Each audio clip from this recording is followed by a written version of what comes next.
സ്മൃതി പ്രഗ്നന്റാ. പ്രഗ്നന്റോ? നിനക്ക് എന്നാത്തിന്റെ കേടായിരുന്നു ചെറുക്ക.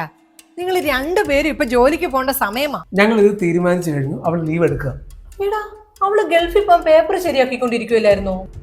ഇനി അതിന്റെ ഇടയിൽ കൂടെയാണ് ഗൾഫ്. നല്ല ജോലി ചെയ്ത് പണം വീട്ടിലേക്ക് ഒഴുകുന്ന സമയമല്ലായിരുന്നോ? അവള് കൊണ്ടുവന്ന കാശ് വെച്ചിട്ടാ നിന്റെ കല്യാണം നടത്തിയത്. ഈ ഗർഭത്തിന്റെ കാര്യത്തിലേ ഞാൻ ചില തീരുമാനങ്ങളൊക്കെ എടുത്തിട്ടുണ്ട്. അതെനിക്കറിയാം അമ്മ. അമ്മ ഒന്നും കാണാതിരിക്കില്ല.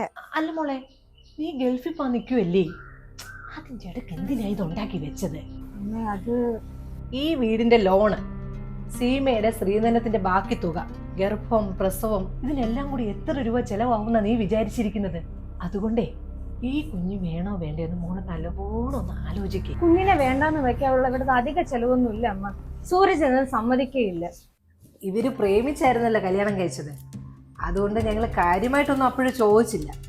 ഇപ്പൊ ഒരു നല്ല കാര്യം നടക്കാൻ പോവല്ലേ, അപ്പം അത് കണ്ടറിഞ്ഞ് ചെയ്യേണ്ടത് നിങ്ങളുടെ കടമയാണ്. ഇപ്പോ കുറച്ച് ബുദ്ധിമുട്ടില്ല. മോന്റെ കല്യാണമൊക്കെ അല്ലേ വരുന്നത്. നിങ്ങളുടെ വീടില്ലേ, അത് ഇവളുടെ പേരിലോട്ട് അങ്ങോട്ട് എഴുതി കൊടുക്കുക. അത് ഇവളുടെ ഏട്ടന് എഴുതി കൊടുത്തിരിക്കുന്ന വീടാ. അതിന്റെ ഒന്നും ആവശ്യമില്ല അച്ഛാ. നമ്മൾ ഇപ്പോഴേ ഒരു വീടിന്റെ ലോൺ അടച്ചുകൊണ്ടിരിക്കുകയല്ലേ, പിന്നെ എന്തിനാ വേറൊരു വീട്? 5 ദിവസം താനില്ലാതെ എങ്ങനെയാണ്? ഞാൻ മാക്സിമം ഓഫീസിൽ പറഞ്ഞിരുന്ന് ഒഴിവാകാൻ നോക്കിയതാണ്. സൂരജ് ടെൻഷൻ അടിക്കാതെ പോയിട്ടോ, അമ്മ ഉണ്ടല്ലോ ഇവിടെ. ഇതേ ഞാൻ തയ്ച്ചോണ്ടിരുന്നപ്പോഴേ എന്റെ കയ്യിൽ നിന്ന് സൂചി അങ്ങ് താഴെ പോയി. നീ ഒന്ന് നോക്കിക്കേ. അധിക നേരം കുഞ്ഞിരിക്കാൻ പാടില്ല എന്നാ ഡോക്ടർ പറഞ്ഞിട്ടുള്ളത്. അത് താഴെ കിടന്ന നിന്റെ എന്റെ കാലിലൊക്കെ കൊണ്ട് കയറുമെന്നേ.